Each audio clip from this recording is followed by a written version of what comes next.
with the Fly Oz and RAF group. Here, I guess it was last year, I flew into Bentonville, and they literally rolled out the red carpet for me. And the director, MK. MK, she's like, oh my gosh, I got to find out more information about that plane. And consequently, she was writing an article about Stinson. And so went up to her office and did a little interview about Stinson, some of the history, and she was putting in their newsletter, and then showed me a little about what they're doing and kind of shed some light. I knew about some of this backcountry flying here in northwest Arkansas, and I thought, you know what, it would be really good to bring you guys in the fold of some backcountry flying. So is there anyone in here that does some of that? A bit. You? Good. I've landed lots of places. Good. So, Good. Anyhow, Chip, if you want to take it away. Sure, will do. So yeah, Chip Gibbons. I've been flying out of northwest Arkansas for 49 years. That's painful to say, but I looked in my logbook. I landed here for the first time in 1983. So this is home. I'm a homer. I'm an Arkansas homer for sure. How many people are from Arkansas? Anybody? Is everybody out of state? Got a few. Great. So I was asked to talk about the RAF a little bit and Fly Oz, which I want to do, but I'm going to do that I'm going to encapsulate that in what we've tried to do here in northwest Arkansas in terms of recreational flying and how we've tried to promote northwest Arkansas as a destination for recreational flying. So if you're not familiar, very quickly, the Recreational Aviation Foundation, the RAF, is based in Bozeman, Montana. They got about 10,000 members, awesome group, board of directors, fantastic. Nobody gets paid. They do this for love. Their mission is to preserve, and what does it say? Preserve, improve, and create airstrips for recreational access. They're not going to talk to you about flying LPV approaches. That's not what they do. This is all recreational flying. And most of what we say, most of the time we call it backcountry flying, although there's some debate about some of that. So the RAF is a big part of what has happened in northwest Arkansas, and they're great people. I'm a member of the RAF. A much smaller organization is Fly Oz. And Oz is short for the Ozarks, so we've got Oz Trails, which is the bicycling, and Fly Oz, which is the flying, and Swim Oz and Sing Oz, I don't know, all that stuff. But our mission in Fly Oz is to promote northwest Arkansas as a premier place to come do recreational flying. So it's not a membership-based group. I'll get into a little bit more what the group is. It now includes the flying club that MK runs, and there are about 500 members of that flying club. So, but it is a small group. The focus is on primarily the Ozarks, right? Either southern Missouri, even a little bit of eastern Oklahoma, and primarily the northwest part of Arkansas. Another group that nobody's heard of, and I understand why, it's a very small group. It's called the Tailwind Foundation. Started in 2004, no members, 5 directors.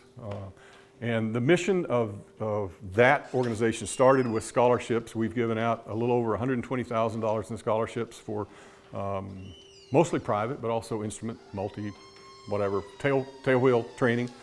But because of the way things went, the Tailwind Foundation got involved in this as well. And there's a lot of crossover.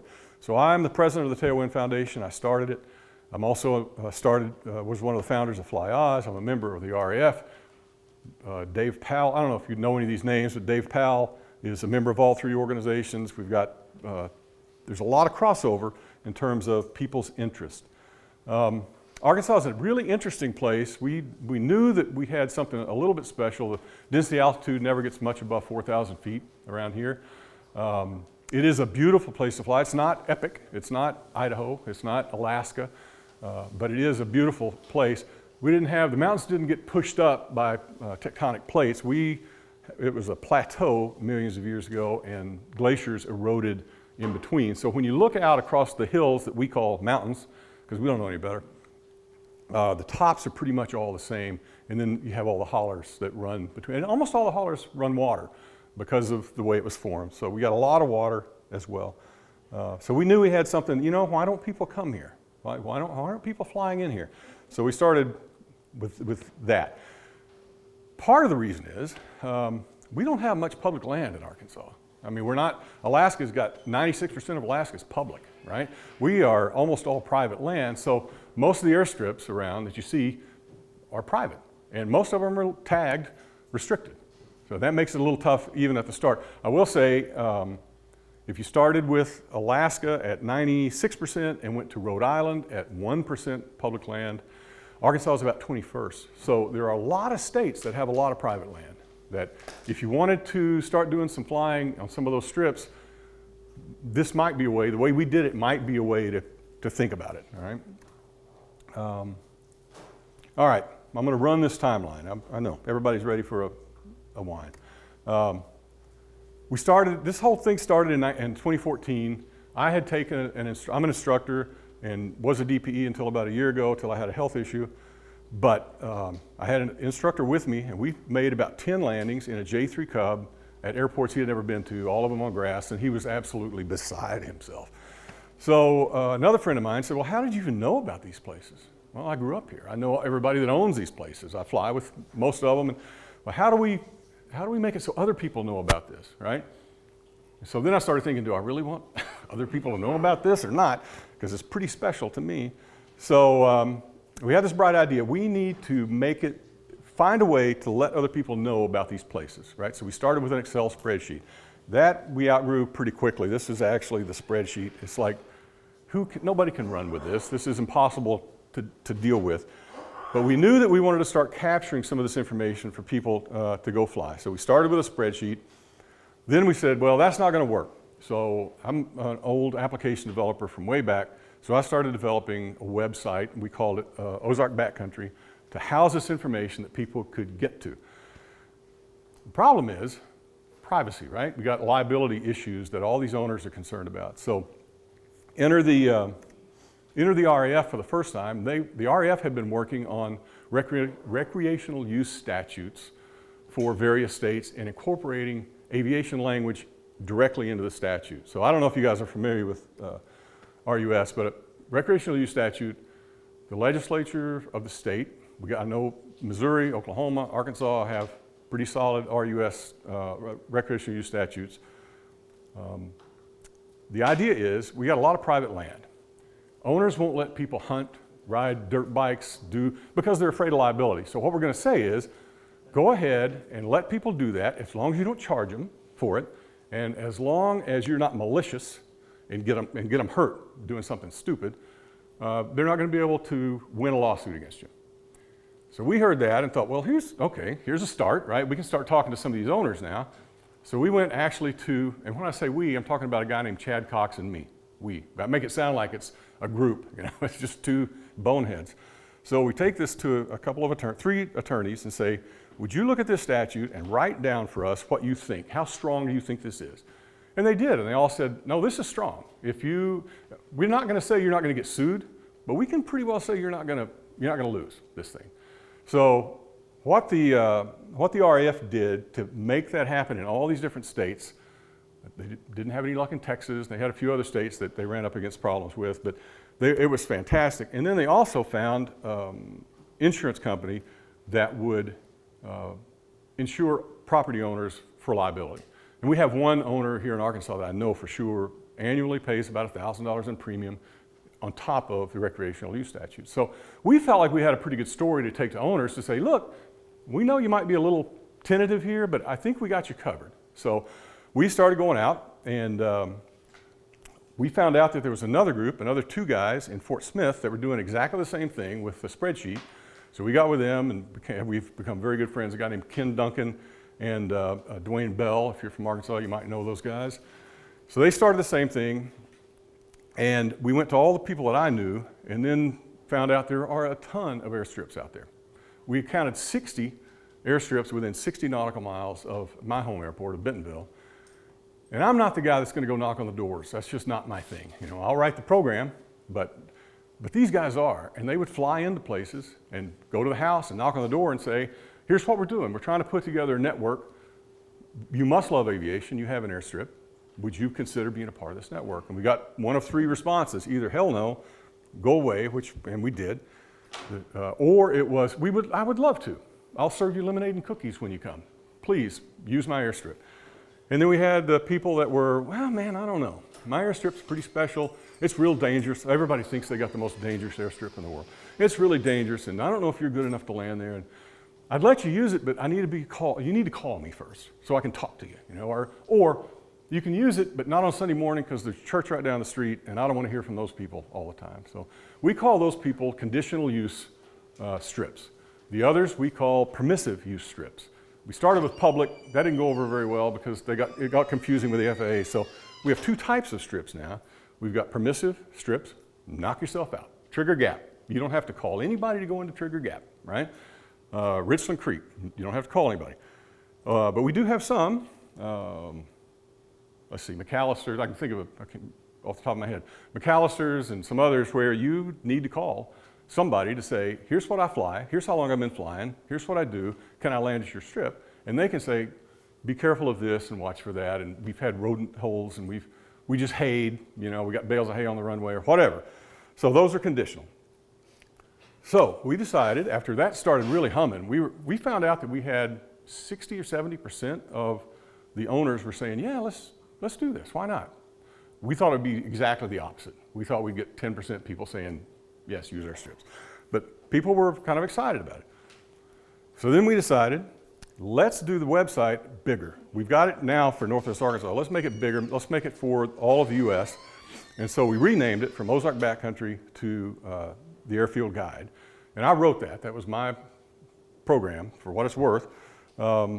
It took a while, but I don't know if you've ever used the Airfield Guide. It is now defunct, right? And I'll talk about how it got replaced, but it's now been replaced, and I'm very happy about that because I don't have to maintain it anymore. That makes me super happy. But it worked great. I mean, it had a lot of information. It was up 99.9% of the time. It became, people were like, oh, yeah, I can see how this could work for us. So we started development of the Airfield Guide.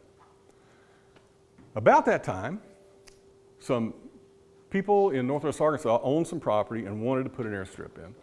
And so Sugar Creek got born, and it was our first airstrip that Chad and I essentially consulted on to try to get it the way we wanted it. It's about 5 miles from our home airport. It's in the city limits, although it doesn't really look like it. So we made it. We were able to do 3,200 feet. We wanted to make it a training strip, right? So it's 3,200 feet long. It's 65 feet wide, depending on who's mowing it. You never know how wide it's really going to be, but it's 3,200 feet long. And there are a bunch of different approaches that we kind of designed in, like these trees at the end. We didn't take those out on purpose. You can either go over the top of them, or you can go around the right side. There's a valley to go around that way. And we did that on purpose for people to try to learn how to fly in the backcountry. Then we introduced we have 2 tent platforms that we introduced. And then it kind of got crazy, and now there's a place with a shower and a toilet, and you can hang out, and it's a neat place. Sugar Creek was our first, and turned out to be really nice. It has not worked out very well as a training airport or a training strip like we thought it would, because if the number one problem you have in a state like this is private land, the number 2 problem you have are the neighbors of the people that own the private land. So noise becomes a huge issue for us. So now we tell people, please don't do more than 2 or 3 operations here and then go someplace else. This is a destination airport. Land, get out, enjoy, do 2 or 3, and then please, our neighbors would appreciate it if you wouldn't just beat the hell out of this airstrip. We didn't really occur to us. I'm embarrassed to say that really was not a part of it. We also, the first 3 years the airstrip was open, we had an invitation for all the neighbors to come in, had a cookout, flew people around in our airplanes and showed them what everything looked like, and that calmed everything down quite a bit. We had, the first couple of months was a little rough, but now we very seldom get a call from anybody. So that was the first, and I label that Fly Oz, even though Fly Oz wasn't a thing at that point, it was still the same group. So after that went really well. We love that. Let's talk about a new one. So we're talking about Trigger Gap now, where you were talking about going tomorrow. Trigger Gap is a fantastic place. It's up on top of a ridge. The winds blow 4 different directions all at the same time, so it's a lot of fun. It's 3,000 feet long. It's owned by the Nature Conservancy. Nature Conservancy has never had an airport on any of their property before. So we decided, I thought I thought we could handle this, you know. I thought we could deal with the Nature Conservancy, but cooler heads prevailed and said, you know, these are big guns here, and you guys are pretty small potatoes. So we went back to the RAF with a much bigger member base and a much more strength in DC, and they did an amazing job working with the Nature Conservancy. They gave us a three-year lease to begin with, which I thought was foolish. I wouldn't have built the airport, honestly, if it had been up to me, because we wound up spending some money building this strip for a 3-year lease. I thought it was insane. But I wasn't in charge. At the end of 3 years, the Nature Conservancy says, this is what we're talking about. This is the kind of use, you guys are great. You guys you're clean, you don't leave a bunch of crap laying around, you take care of stuff, you're using the land like you should. We're going to extend your lease. I think they gave us 7 years after that. And do you need more land? We can give you some more land if you need more land. So it's gone very, very well. The little bus down here is that there's an outfitter that'll come up. You call them, they'll come up, pick you up, take you down. You can canoe, fish. They'll bring you back up to the airplane.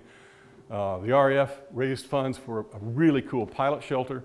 One of the RAF members is an architect and designed it. So it's a really, really neat strip. I do want to say before I get out of here, there is a noise abatement procedure here that I want to make sure you guys are aware of. Okay, we got one guy, just one guy. Oh man, he's a whack job. Yeah, a bunch of us went to there last November when we had a little Stinson gathering here, and yeah, we heard about the guy that's at the end of the runway there. Yep. So yeah, touch on that. Certainly for the ones who weren't here. Well, I will do that. It's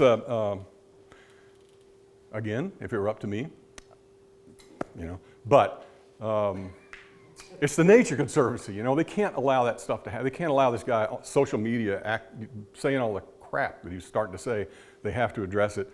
And so we have what we think are very strict procedures for noise abatement, definitely not a training strip. This is a destination airstrip. Fly in, get out of your airplane, enjoy it, and then leave. But we're not killing it. We're not beating it up, although some people still do, but we try to avoid it. So trigger gap was great, and then we started thinking, we need something closer to home. We need a turf strip at our home airport. We didn't have room for anything outside the safety area, right? So now the FAA says, well, we have a procedure for that you can put a landing strip in the runway safety zone. That didn't exist at the time. So we felt, well, we'll just build a strip. How hard can it be, right? So that took 4 years of dealing first with a city that didn't want it, and then with the FAA that didn't want it, but here it is. It's in. The city said, we don't want anything to do with it. We're not going to help pay for it. We're not going to help maintain it. We're not doing it, and they still say that. This is not our thing. This is your thing, whoever you are.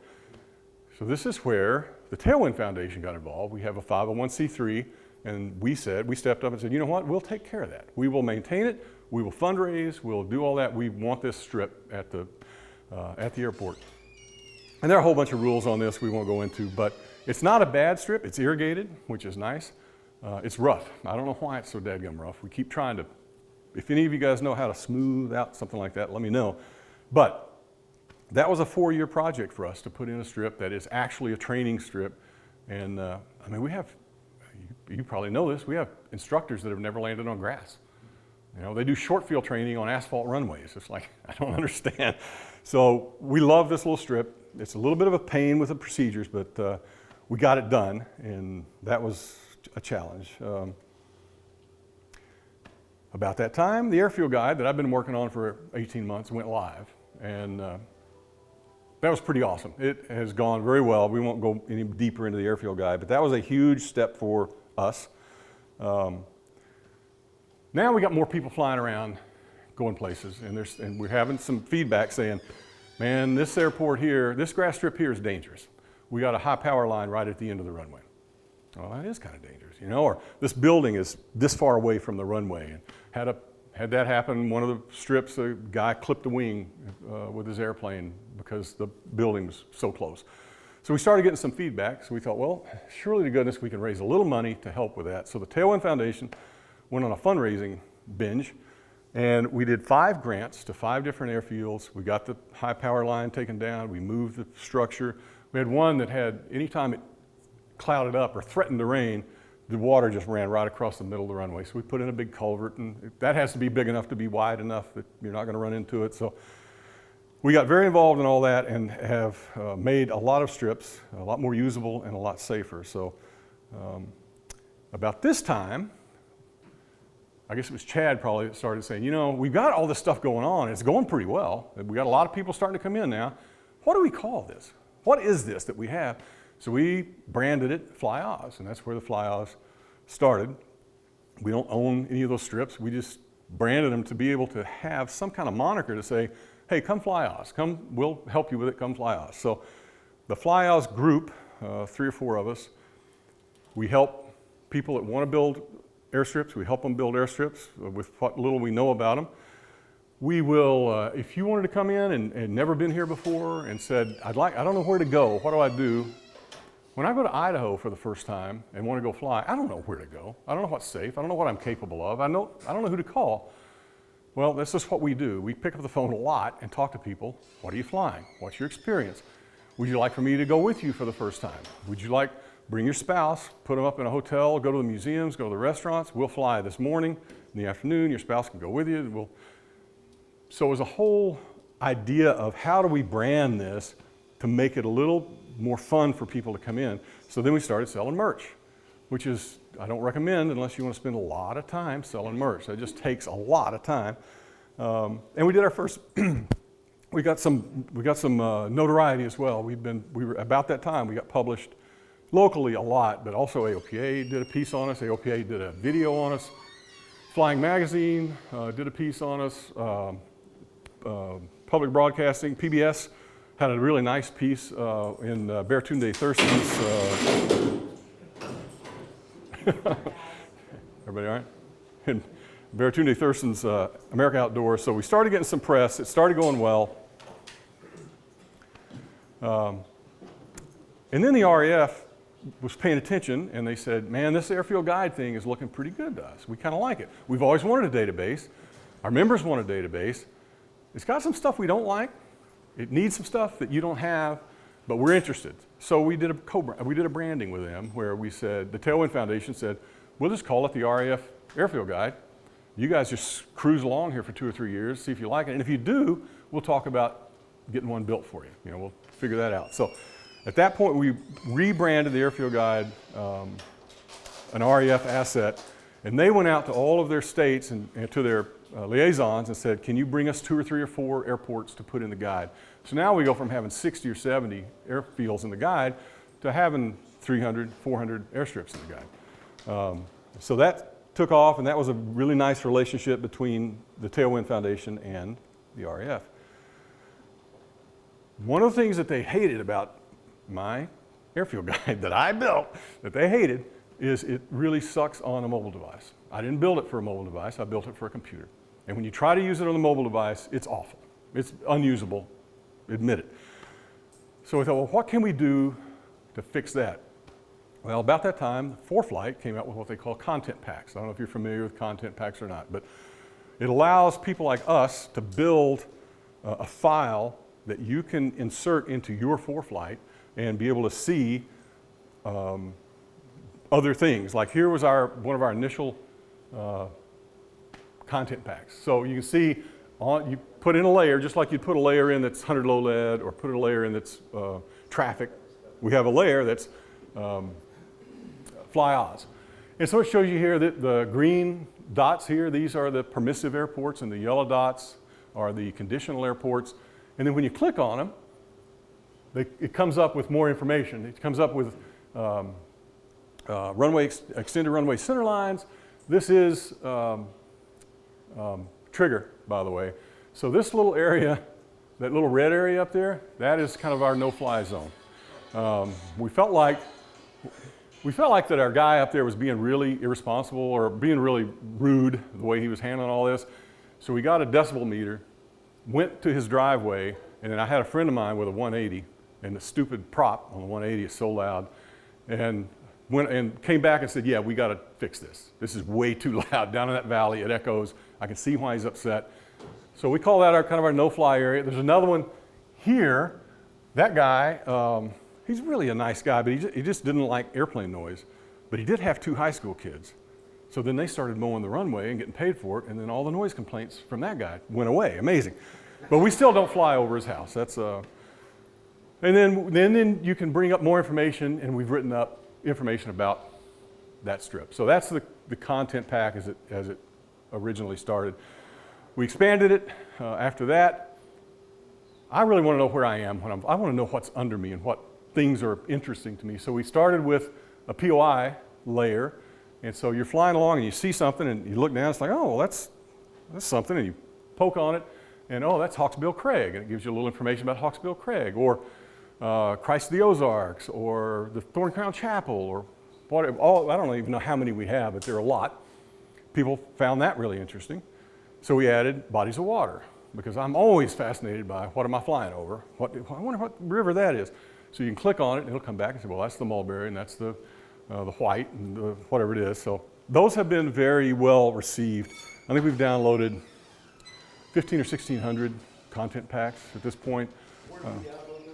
So I'll give you the website where you can do that, but don't let me forget it. You have to have ForeFlight. It's not that we don't like Garmin Pilot. The Garmin Pilot just doesn't have the capability. WingX doesn't have the capability, or we would try to do that. But and it's got to be.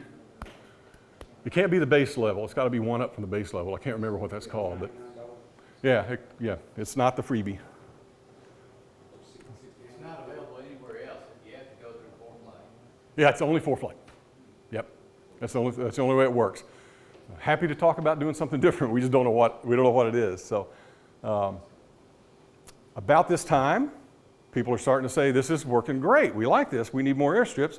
So Richland Creek came into being. This is my very favorite airstrip in Northwest Arkansas. I love this place. It's 2,500 feet long with trees on each end, which makes you think that you're a stud pilot, but it's really super easy. Although a friend of mine went off the end of the runway in a 150 the other day. That's really too bad. So it's possible to get hurt. But Richland Creek is fantastic. It's got this swimming hole here that is super nice. It's 68 degrees all the time. It's spring fed from just above the hole. So if the rest of the creek is dry, that swimming hole is available. And my wife doesn't, I mean, we dated, from high school. She's been in an airplane her whole life. She doesn't really like to fly that much until I go to Richland Creek, and she's all in. Let's go to Richland Creek. So, and then we have a little gazebo kind of a place here as a shelter. We have 2 guys that got involved, a guy that have taken over ownership of the volunteer people at Richland. They are the best. They chop wood, they cut, they split wood, stack it. We brought in a container, and in the content pack, it has the code to get in the container. And we have extra water, chairs, charcoal, all kinds of supplies for people. We just ask people to, use it sparingly or replace it if you can, but there's no cell service out here. There's no Wi-Fi. So if you get out there and you have an issue, you got an issue if you don't have an inReach or something like that. So we try to have some stuff on standby. Are all of them available for camping as well, or is it just like? Not all. We have, we show when you look on the content pack, we'll show what amenities they have, or on the airfield guide, it'll show you that camping is available. And we have these great fields, but we also have strips where a farmer has mowed, a strip through his land, and it's an airfield, and it's in the guide. And there are a lot of people that like to bag airports. I've got some friends that's what they do. Got that one, got that one, got that one. I'm kind of a destination guy. I want to go there and do something, but there's all kinds of different. They're not all super fancy, but so anyway, we got Richland Creek up and running.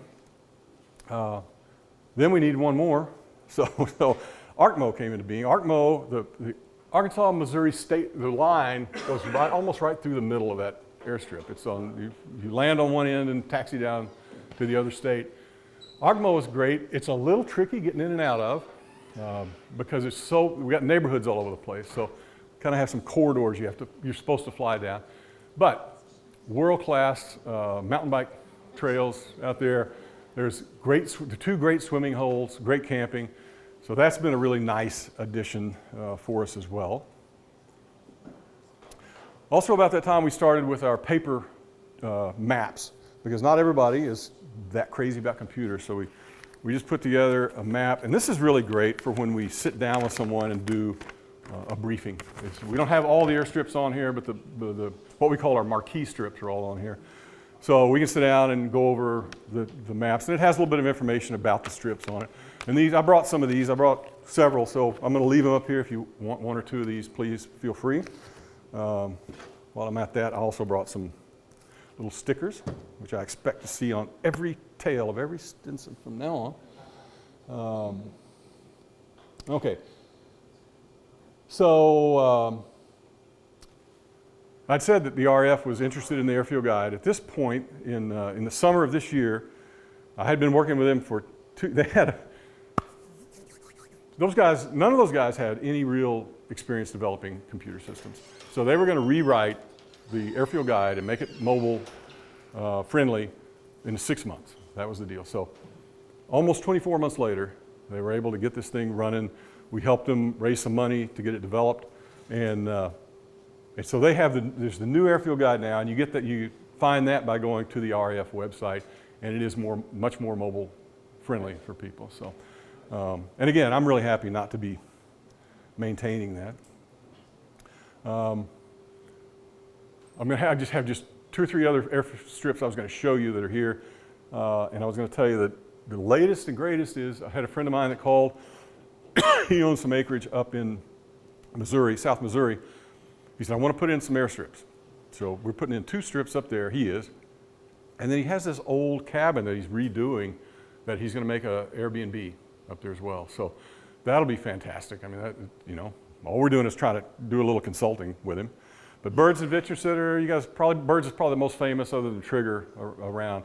Zen and Pam Bolden are just the sweetest people in the world. That's a great place to go. They have 2 runways traditionally, but Zen will just mow runways wherever the hell he wants to, and away they go, right? So this is the place where Arkansas takes place. And we had nothing to do with Arkansas. That's a whole other group of people, same passion. We got nothing against Arkansas. We just don't compete. That's not our thing. We go places and fish. So, Great restaurant there, too. Great restaurant. They're open Friday night, Saturday and Sunday in season. The salmon with blueberry reduction on it is fantastic. Beautiful stuff. Pam is the head chef there, and if you've ever been down to the OARC Cafe, which is the old gas station, she used to own that. And she got that started. So they're fantastic. And they have cabins, and and the Mulberry River is one of the best floating rivers in Arkansas. So Ponca International, you probably haven't heard of. It's a little different kind of a strip. This is just up the mountain from the Buffalo River Outdoor Center on the Buffalo River. So the guy that owns the outdoor center, he and his wife own this. He flies a Katmai in and out of here. His house is nearby. A Katmai, it's a 182 with a horizontal on the nose as well as the tail. Who did who? Yeah, Canard, but who did that? Yeah. So anyway, it's a real cool airplane, and he's a backcountry guy. So he has this little strip. It's 1,200 feet, but not really. It's really more like 800 feet because the final down here is so off-cambered and so uphill that it's kind of usable as an overrun, and that's about it. So if you can't get in and out of 1,000 feet, probably not a good idea. Almost certainly a one-way in, one-way out, unless you have some kind of a carbon cub thing that levitates. But when all this started, he said, I'm going to put in a hangar, and I want an apartment in the hangar. So this is his apartment that he put in the hangar. It's beautiful, and he rents that. It's like an Airbnb kind of thing. He's got cabins all over the place. And so he rents that only to pilots, and if you rent it, you also get to put your airplane in the hangar, and he keeps a pretty new, like a 2022 maybe Jeep that is available. So you can take the Jeep while you're renting the cabin and go. You can drive to Jasper for lunch, and you can go to trailheads and hike and go down and get canoes. So you're not stuck on the top of this mountain or hill. People don't take enough advantage of this. This is a beautiful place, but it's a little tricky getting in and out of. It's a beautiful approach coming in there. Yeah. Right off that cliff. Have you ever done it and not be low? Have you ever not been low? Yeah. I'm always low. Yeah, every time. It's Yeah. such a pretty. I know. But if you're coming in moving fast, that hill slows you right down. Yeah. It's on downwind, if you're on the left downwind, there's a big valley. And so you're flying along and everything looks fine and you make the base and you turn final and look, it's like, oh crap, it's up there, you know. I've had to climb to land more than once, yeah. And I think the last one here that I was going to show you is Banks Ranch, which you probably have not heard of. This is also one of my favorite places. Todd Banks, really sweet guy, owns about 1,700 acres on the Arkansas-Missouri border. And he has 5 airstrips that he built. Wow. And he's named them, and he flies in and out. He's got several airplanes. He's big into it. So he's got Berry Shed, which is this one up here, which looks like it should be pretty easy. It's 1,300 feet by 75 feet wide. The problem is it's got a big saddle in it, and it's also off camber. So in a tailwheel airplane, you're going to land going downhill off camber, and it is horrifying sometimes, you know, if you're not right on top of it. But it's a lot of fun. Then you got TP Ridge over here, which looks very benign, but is not. It's tree lined, and this picture doesn't do it justice. It's one way in and one way out with no go around, so that's always a little bit tricky. Warwick Hollow is down in the valley down there, and it's got a big bend in it. It's a one way in, one way out generally, with no go around, so that's kind of fun. Jake's Ridge is the easiest one at 1,300 feet up on top of the ridge, named after Jake, who was a vagrant that lived in a cave just off the end of that strip. As long as his father owned the property, he let the guy live there. And so it's Jake's Ridge. This is my favorite. It ain't for everybody, for sure. Log ride. It's 650 feet long and has a 14% gradient. It is freaking straight uphill. And I've seen guys get in and out of there in 185s for sure, 182s, but if you bounce, you guys may or may not know this. Here's some backcountry stuff you may not know. When the tires are not on the ground, the brakes are terribly ineffective. So if you bounce this thing, you just eat up so much runway so fast. We've seen people go all the way over the end. They've had to come in and get tractors to pull them out. Guys try to make the turn and ground loop. So even though it's Arkansas, it's not Alaska, it's not Idaho or Colorado. There's plenty for you, you know. Lace them up and see how you do. There's plenty of stuff out there for you. Here are the 3 websites of the 3 organizations that I talked about. If you want to get the content pack, you go to the middle one, flyoz.com, scroll down, and it has a place there to order a content pack. You just put in your email address, and hopefully it downloads properly. I will say 4Flight is totally redoing their content pack process, and it's going to be much better. I have a call Monday afternoon with them to talk about that. So here's my contact information. If you want to get a hold of me for any reason, you can hit me at gibmail.net. That's my personal one because you never know when you're going to get fired and lose your other email addresses. There. You see that? We're good. That's not bad. Hey, Chip, let me do one thing real quick. Are you done with yours? I'm done. Let me just throw my 4Flight up onto the TV here and show you guys a little about this overlay that you can take and so here we go. So, by the way, there's a sail just south of us here. Perfect. That's where I'm headed. Yeah, it's been moving, and I've been watching. So. Yep. But so I'm gonna kind of just move this out. I'm gonna take off the radar for right now. But when you download this onto your 4Flight, you can go down here where it says Fly Oz right there. Go back, and here's what airfields pop up like that. Cool. Okay. You can keep adding to this. The runways. Yeah, you have to zoom in to see. It gives you the center lines, and it gives you noise abatement. Right. See that? You know, you can, where we're going tomorrow, like here's Trigger Gap right there. That just popped up. That red, just like Chip said, you know, avoid that and flying. So if you go ahead and click on the airport, if you would, yeah. I'll Trigger Gap here. And then, Okay, and then guide. yeah, so currently, this is not ideal. I'm changing this. The new release that's coming out before the end of the year will not have this. But you can do the overview, like the trigger overview PDF. All right, here we go. Nice. So that gives you information about trigger, the noise abatement, and all that. If you slide on down, it'll give you, or sideways. Then we also have rated runway arrivals and departures, kind of give you a sense of how big a deal is this and what do I need to do. So this will all be included in a single document in the new release, so you don't have to have all these different options. So yeah. So that'll help. Yeah, if you go back, if you click, I'm sorry, Jody, if you click on it again and go to the same thing, go to that overview. So you see up here at the top, it's got restrooms, camping, and canoeing are your amenities. Yeah. So it won't email it to you. It'll download to ForeFlight. So here's how you do it. Get on the device that you have ForeFlight running on. All right. Get on the website. Click on it to download. I require you to enter your email address to download it.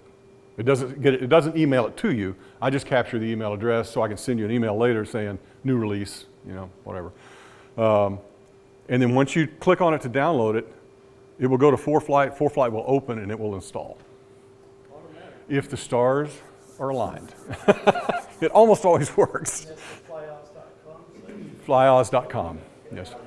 And also, there is a little tutorial video of Chip, I think it's you, on the YouTube video explaining how to download it. Oh, yeah. Those are available on, I had nothing to do with this website, but I wish I had, because this is a really, really nice website. And it has all the airfields listed over here. We went out and flew all of these airstrips and took fantastic pictures. It was out of a high-res camera out of, let's see if I can get trigger, out of an A-Star bolted onto the bottom of a helicopter. But so you come up here and see information about trigger. Tells you a little bit about, be respectful, whatever. There's an overview video that runs. Nobody can see yours. Oh, you take my word for it. It's fantastic. You would love it. I'm just going ahead and... Can I take it back for a second? All right. Yeah, go ahead and take it back. All right. You have to just trust me on this. I'm sorry. Yep.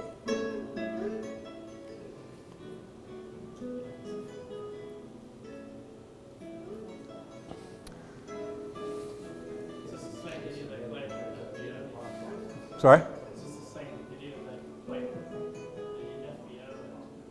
Sometimes, yeah. They have several. Yes, good catch. And then I think this is kind of an interesting, you can scroll this around and it actually moves around to get a good idea. Here's some trees on final here. Anyway, it's a great resource for the marquee strips. And then you have all kinds of pictures on here as well. So, anyway. Yeah, I wish I could claim that. I didn't do that. But I thought it was well done. Is there enough room at your camp for 12 airplanes to all fly in at the same time? Mm-hmm. Yeah, there are. You want to be... That's annoying. Line up on the north side of the runway, there's a bunch of parking, then on the south side, right across from it. Yep. That's right back to the- Once you get off the runway, you want to be careful of animal holes, right?